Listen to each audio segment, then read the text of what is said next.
You are standing on the plain.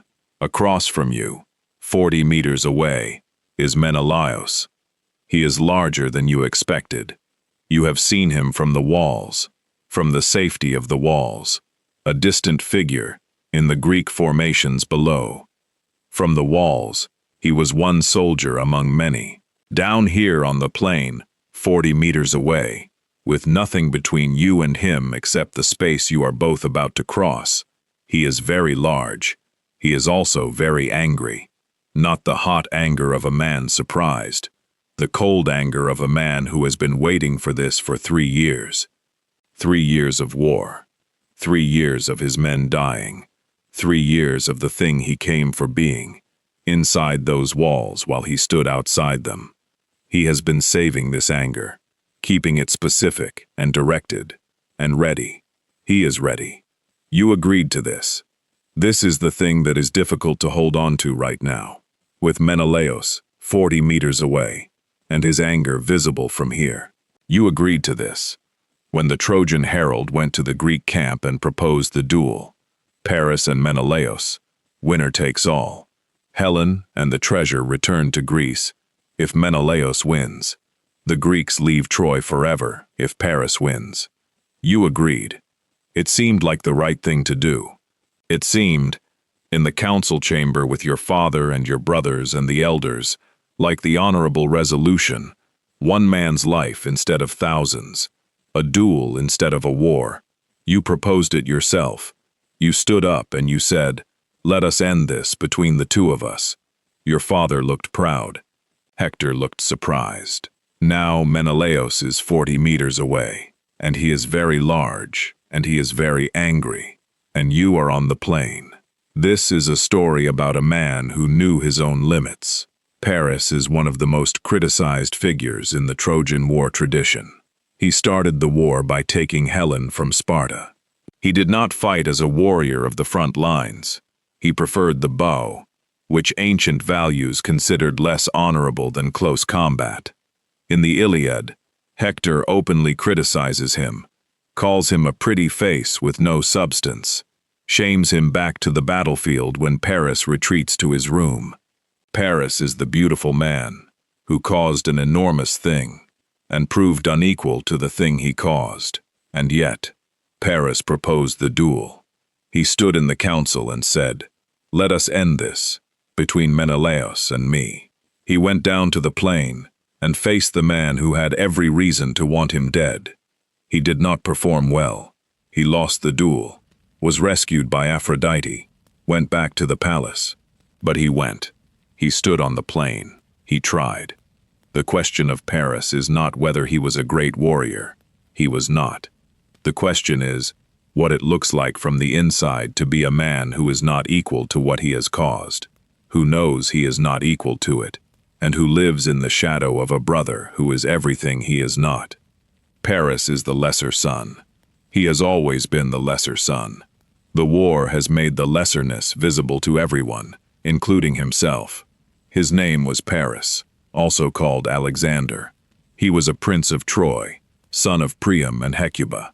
He was beautiful and charming, and he had been given by Aphrodite, the most beautiful woman in the world, and he had taken her, and the taking had started a war, and the war had been going on for 3 years, and every day Hector went out to fight it, and every day Paris did not. In this story, you are Paris. The plain is ahead of you. Menelaos is across it. You know what you are. You have always known what you are. The question is, what you do with the knowing. In this story, you are Paris, not a great warrior, not Hector, the man who started the war, the man who has to stand on the plain and face what he started. You were happy before the war. This sounds simple, and it is simple. You were happy, not in a complex or qualified way, genuinely, straightforwardly happy, in the way of a person whose life contains beauty and pleasure, and the specific contentment of someone who has not yet been asked to be more than they are. You were beautiful. Everyone said so. Everyone had always said so. The beauty arrived early and stayed. The kind of face that people respond to before you have done anything, before you have said anything, before you have demonstrated anything about yourself beyond the arrangement of your features. You grew up receiving this response, and you understood, early, that the response was not about you, but about the face, and you made a kind of peace with that distinction. You were a prince of Troy, the third son, after Hector, who was everything, and after Deiphobus, who was solid and competent, if not remarkable, third, which meant you had the pleasures of royalty without most of its obligations. You hunted, you practiced music, you had a good eye for horses, you were charming in company, which people valued, and the combination of beauty and charm and royal status meant that your life moved through pleasant channels without much resistance. You were not a warrior. This was known, not said, not directly. The Trojan royal family was not in the habit of direct statements about the inadequacies of its members, but known. You had done the training that all Trojan princes did, the weapons work and the horsemanship, and the physical preparation that the city's defense required. You were adequate, not more. Beside Hector, you were obviously not more, and Hector was always beside you in the comparison, because Hector was always there. Before the war, this was fine. There was no war. You were happy. The judgment of Paris. You were sent to judge a beauty contest between three goddesses, Hera, Athena, and Aphrodite, each of whom offered you something for choosing her. Hera offered power. Athena offered wisdom. Aphrodite offered the most beautiful woman in the world. You chose Aphrodite. People have been arguing about this choice ever since.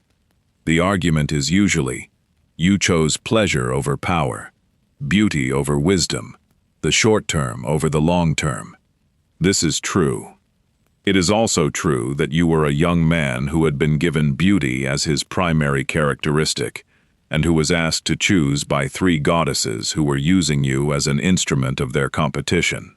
The choice shaped everything that came after. You made it with the values you had.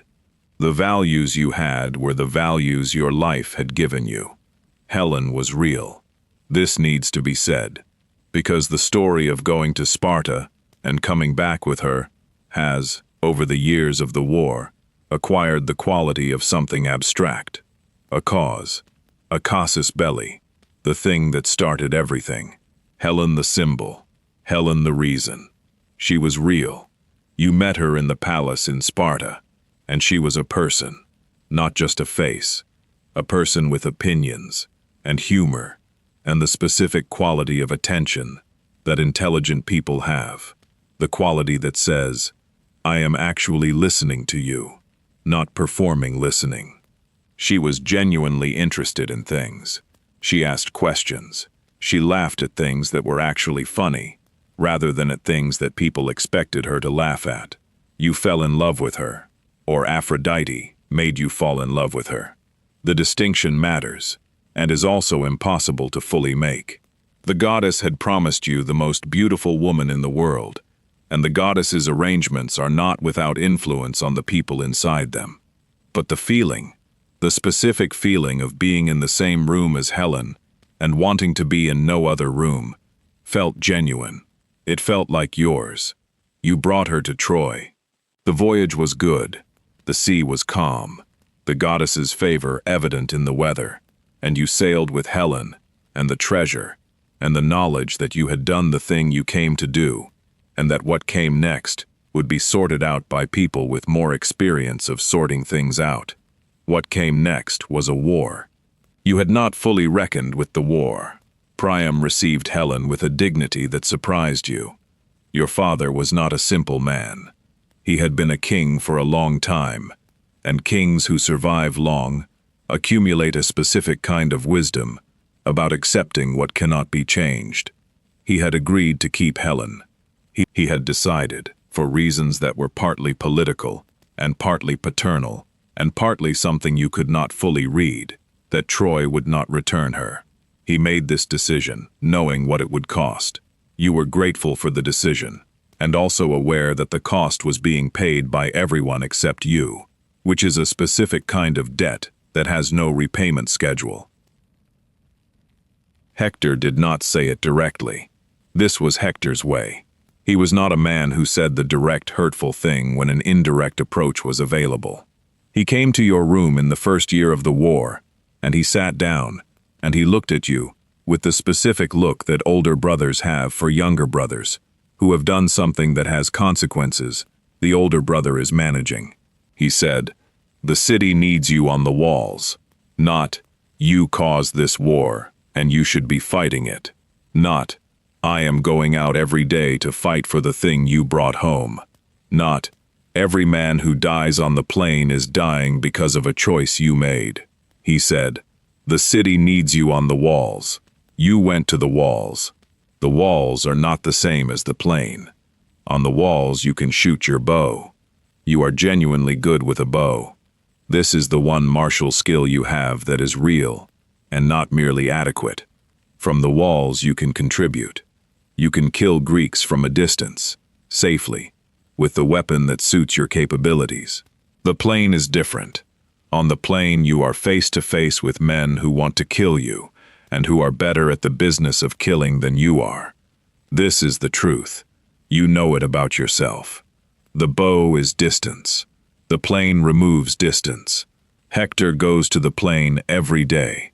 He puts on the armor, and he goes through the Scaean gate, and he fights on the plain, where the killing happens face to face. He comes back. He comes back, and he eats dinner with the family. And he is Hector, the same Hector he has always been, steady and present and good. He does not complain about the war. He does not make you feel the weight of your contribution to it, at least not directly. The weight is always there. You feel it every time you see him. There is a moment in the second year that you think about often. Hector came back from a battle, a bad battle.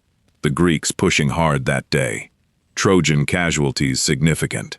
He came back through the gate, and he walked past you in the courtyard, and he stopped. He looked at you for a moment, not with anger, not with the brother look, something more tired than either. He looked at you the way a person looks at a problem they have stopped expecting to solve. Then he nodded, and he walked past. That nod, the specific meaning of it, not dismissal, not condemnation, acknowledgement. He sees you. He knows what you are. He is still walking past. The proposal came from you. This is the part that confuses people when they try to understand you. You, the man who has been avoiding the plain for 3 years, proposed a duel. You stood in the council, and you said, "Let me fight Menelaos. 1 man each. The war ends with the duel." Why? You have asked yourself this. The honest answer is complicated. Part of it was guilt. 3 years of watching Hector fight your war. 3 years of knowing what every death on the plain cost, and what your choice cost. The guilt had accumulated into something that needed an action, and the duel was an action. Part of it was the audience. Your father looking at you with hope. The council that had not been looking at you with hope. The specific pressure of being seen as inadequate for long enough that any gesture toward adequacy feels necessary, regardless of its wisdom. Part of it was something you cannot fully explain. A moment of, not courage exactly, but the feeling adjacent to courage. The feeling of deciding that you are going to do the thing you are afraid of, because the not doing is worse than the doing. A moment of being, briefly, the person the situation required. The moment passed. You are on the plain. Menelaos is 40 meters away. The moment has become permanent. Hector's face, when you proposed the duel. You looked at him while you were speaking, and his face did the thing it rarely does. It showed surprise, genuine surprise. He did not expect this from you. And then, behind the surprise, something else. Something that might have been hope, or might have been the specific, complicated feeling of a man who has been carrying something for 3 years, and is being offered, Briefly, the possibility of setting it down. He did not smile. Hector did not perform feelings. But something in his face shifted. You held on to that shift while you walked down to the plain. You are holding on to it now, 40 meters from Menelaos. You cross the 40 meters, not running, walking. The walk of a man who has committed to something and is completing the commitment, regardless of what his body is telling him.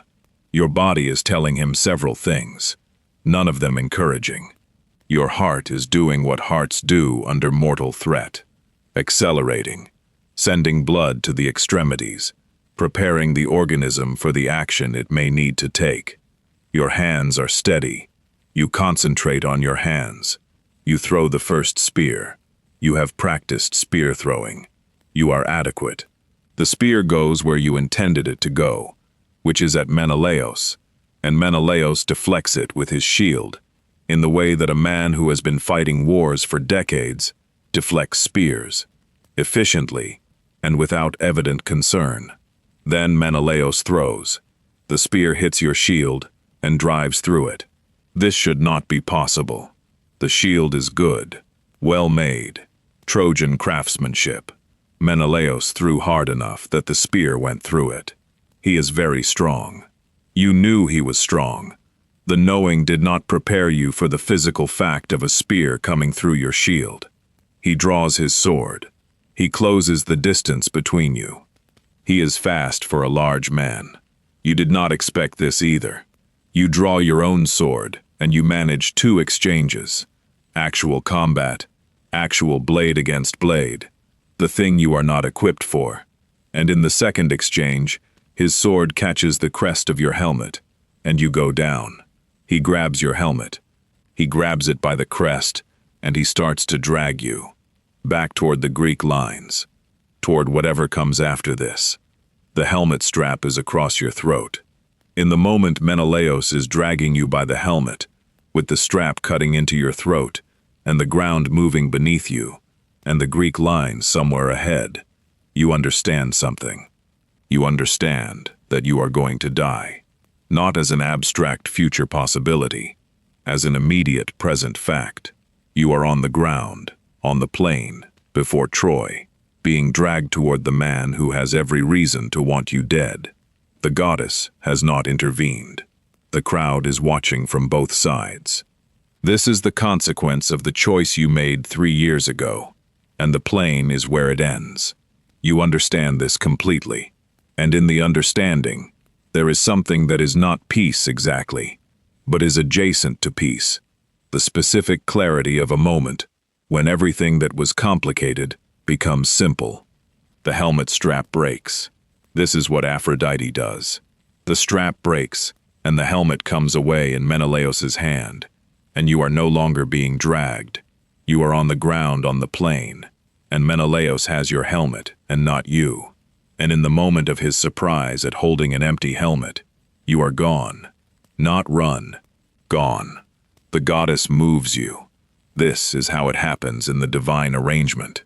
Not that you stand up and run while Menelaos watches, but that you are removed from the plain by the power that has been managing your fate since the judgment. One moment the plain, the next moment your room in the palace of Troy. The room smells of cedar and the specific scent of the oil used on weapons. You sit on the bed. The duel is over. You are alive. Menelaos won the duel. This is clear. He had you.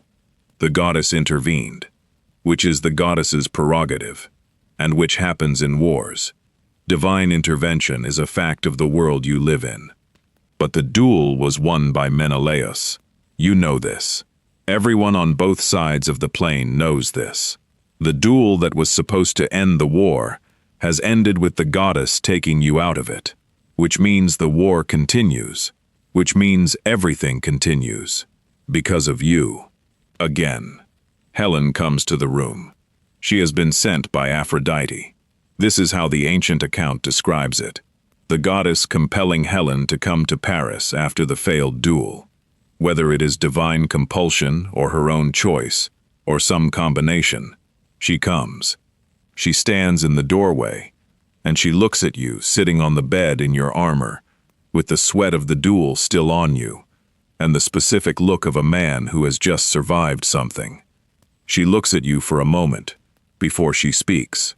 What is in her look is something you have been trying to read for 3 years, and still cannot fully read. Not contempt, not love, something more complicated than either. The look of a person who is tethered to you by something that is not entirely chosen, and who is looking at you across the full weight of what the tether has cost. Hector comes to find you. Not immediately, but that afternoon, when you are still in the room, still in the armor, still sitting on the bed with the full weight of the morning on you. Hector comes through the door, and he stands there, and he looks at you. He does not say what he could say. He could say, "You lost." He could say, "The goddess saved you from the consequences of your own inadequacy." He could say, "The war continues because you could not finish what you started." He could say, "Menelaos had you, and the only reason you are in this room is divine intervention, which you did not earn and do not deserve." He says, "None of this." He sits down. He says, "Are you hurt?" You say, "No." He says, "Good." He sits with you for a while, not speaking, just present. Hector in the room, solid and real, the brother who goes to the plain every day to fight the war you started, sitting with you in the room where the goddess brought you back. You do not deserve this. He gives it anyway. This is Hector. In the years after the duel, something changes in you, not a transformation. You do not become a great warrior. You do not find sudden courage that was absent before. But something shifts in the accounting you do of yourself. Before the duel, the avoiding of the plain was something you did not look at directly. You looked past it. The bow was a legitimate weapon, and the walls were a legitimate position, and you did not examine the specific quality of the relief you felt each morning when you stayed on the walls instead of going down to the plain. After the duel, you look at it directly. You see it. You know what it is. The knowing is painful. It is also more honest than the not knowing was. You are a good archer. This is the honest accounting. Not a great warrior, not a great leader, not a man equal to the war he started, but a good archer, genuinely, technically skilled, the result of years of practice, with the one weapon that suited your capabilities, and that you therefore practiced seriously. The bow is a distance weapon. This is what makes it less honorable, in the ancient reckoning, than the spear and sword of close combat. The bow kills from far away. The archer does not have to be within reach of what he kills. He can kill without being in danger of being killed in the same exchange. This is considered, in the culture you live in, a form of cowardice, built into the weapon's design. You have thought about this. You have thought about whether the bow is cowardice, or whether the bow is intelligence, whether choosing a weapon that suits your skills, rather than the skills the culture valorizes, is weakness or pragmatism. The answer the culture gives is clear. It is weakness. The answer you have come to, slowly and without much company in the arriving at it, is more complicated. But the bow is what you have, and you use it. Every day on the walls, you use it. You kill Greeks from the walls. Men who came to Troy because of your choice die on the plain below because of your arrows. The killing from a distance is still killing. The arrows still arrive. Whatever you are not useless. You tell yourself this. Some days, it is enough. Achilles, the greatest warrior in the Greek army. The man who has been killing Trojans on the plain with the specific efficiency of someone who is not quite human in his violence. He killed Hector. He dragged Hector's body behind his chariot. He has been the engine of the Greek army's advance for years, and the one thing that could end the war on Greek terms. You were on the walls when you shot the arrow. Apollo guided it. This is what the accounts say. Apollo directing the arrow toward the heel, the one vulnerable point. What you know is that you drew the bow, and you aimed, and you released, and the arrow went where it needed to go. You are a good archer. The arrow hit. Achilles fell. The man who killed your brother died because of an arrow from your bow. Whatever else you are, you gave Troy this. Hector died. Achilles killed him. On the plain. In the specific way that Achilles kills people. With the force of something that is decided it will not be stopped. Hector went out to face him, and Hector fought, and Hector died. You were on the walls. You watched it from the walls. This is the weight you carry above all other weights. Not the war you started, not the duel you lost, not the goddess who saved you from your own consequences. Hector, dying on the plain below, while you stood on the walls above. He knew it was coming. You think he knew. In the last weeks, the quality of Hector had changed. Not his behavior, not his competence, not his steadiness. Something underneath. The quality of a man who has received information he has not shared and who is living with it in the specific way that Hector lived with things. Fully, without complaint, continuing to do what he had always done. He died the way he lived, standing, facing what was coming. You wept on the walls. You did not go down to the plain. This is the sentence that contains everything about who you are and who you are not. You wept on the walls. You did not go down to the plain. Hector's body being dragged behind Achilles' chariot, and you on the walls, weeping, not going down. You are what you are. Hector knew what you were. He came to sit with you anyway. He is gone now. After Hector died, you went to the bow, not to the plain. You did not go to the plain, but to the bow, with a focus and a seriousness that had not been there before in the same way. Every day on the walls with the bow, not for Troy exactly, or not only, for Hector. The only thing you had to give was the bow. You gave it completely.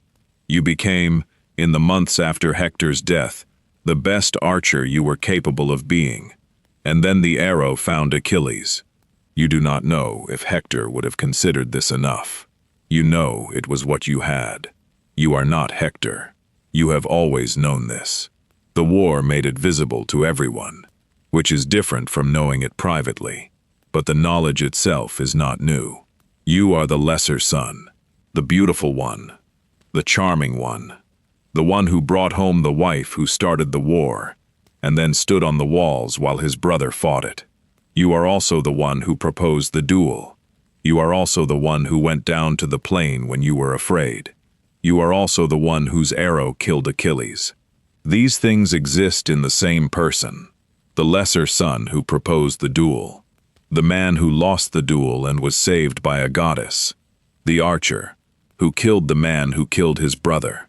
The person who started a war he was not equipped to fight, and who spent 10 years living with the specific weight of that insufficiency. This is what you are. Not a villain. Not a hero. The man who made a choice that was too large for him, and who has been living inside the consequences of that choice for 10 years, with the tools he has, which are not Hector's tools, which are his own. You are going to die in this war. You know this, not with Cassandra's certainty. You do not have the gift, but with the ordinary knowledge of a man who has been in a war for 10 years and understands the direction of things. The city is under more pressure now than it has ever been. The arrow that killed Achilles did not end the Greek army. It slowed them. They have other warriors. The war continues. You will die in it. Before you do, you will be on the walls with the bow. That is what you have. You will use it. You think about the apple.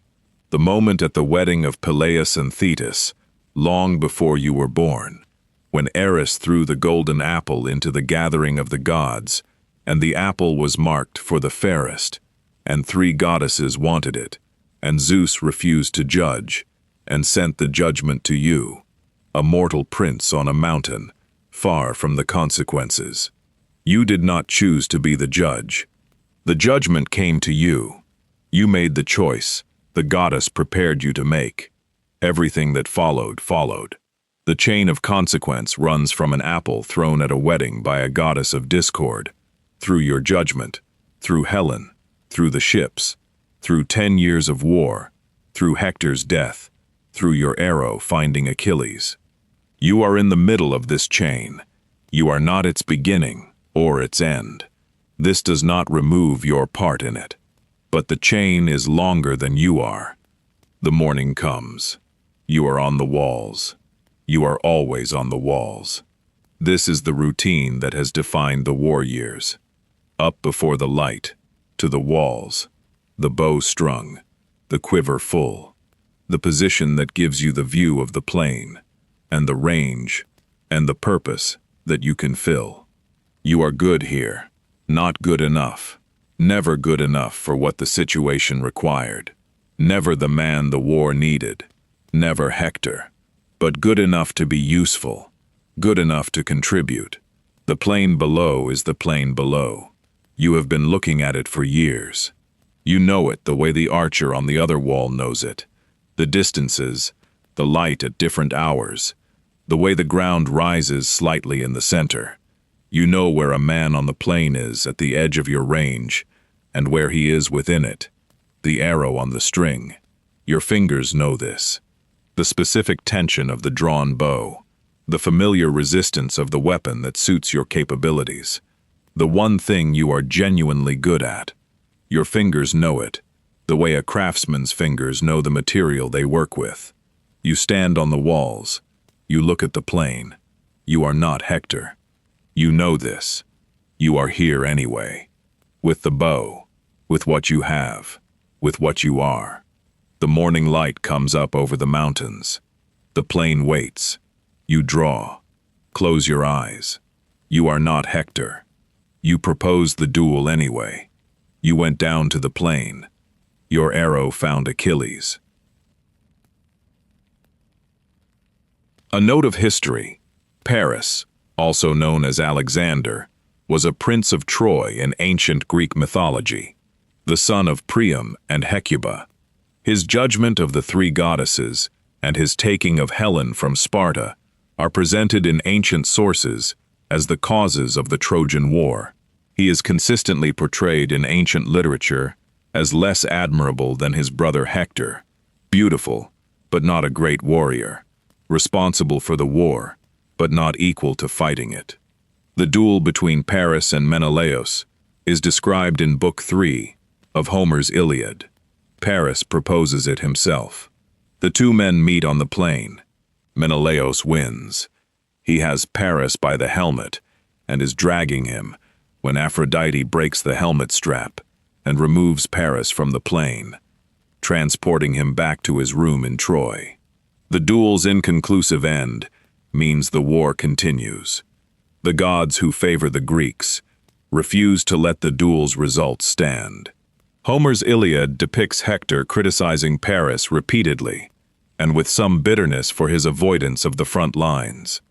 In one passage, Hector calls Paris a curse to his father and his city, a disgrace to look upon, beautiful outside but empty within. Paris accepts the criticism without much defense. He acknowledges his own shortcomings more openly than most ancient heroes would. There is something almost self-aware about Homer's Paris that distinguishes him from the straightforwardly heroic or villainous characters. The death of Achilles is not depicted in the Iliad, which ends before Achilles' death. In later sources, including the Little Iliad and the Aethiopus, both lost but summarized, Paris shoots the arrow that kills Achilles, guided by Apollo to the hero's one vulnerable point, his heel, the only place not protected by his divine invulnerability. The detail that Paris kills the greatest warrior of the war with an arrow from a distance, the coward's weapon, has a specific irony that ancient poets clearly recognized. Paris dies in the last year of the war, killed by an arrow from the bow of Philoctetes, whose arrows had been owned by Heracles and were said to be necessary for Troy's fall. He is killed by an arrow, as he had killed with arrows. The dying Paris asks to be taken to Mount Ida, where the nymph Oenone, his first love, whom he had abandoned when Aphrodite gave him Helen, lives. Oenone refuses to heal him. He dies. Oenone, overcome by grief, takes her own life. This ending, which appears in later sources rather than Homer, gives Paris a final complexity. The woman he abandoned before the war loved him enough to die for him after it. Paris is one of the most ambivalent figures in ancient literature. He is not entirely sympathetic, and not entirely villainous. He is a man who made a choice too large for him, and who lived inside the consequences of that choice for 10 years. With the limited tools at his disposal, the ancient sources do not fully redeem him, but they do not entirely condemn him either. They present him as he was, the lesser son, the beautiful man, the cause of the war, the archer who killed Achilles, the man who was not Hector. Next, Menelaos.